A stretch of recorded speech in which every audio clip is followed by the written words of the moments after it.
How to reset your Discord password on Android. This tutorial shows you how to get back into your account and set a new password quickly and easily.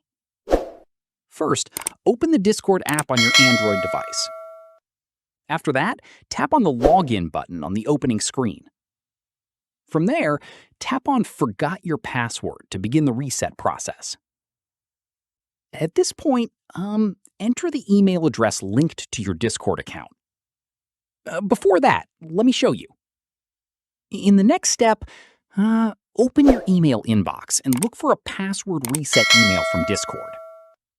From there, tap on the email to open it and tap on the Reset Password button inside. At this stage, you'll be taken to a page where you can enter your new password. Type in your new password in the field provided.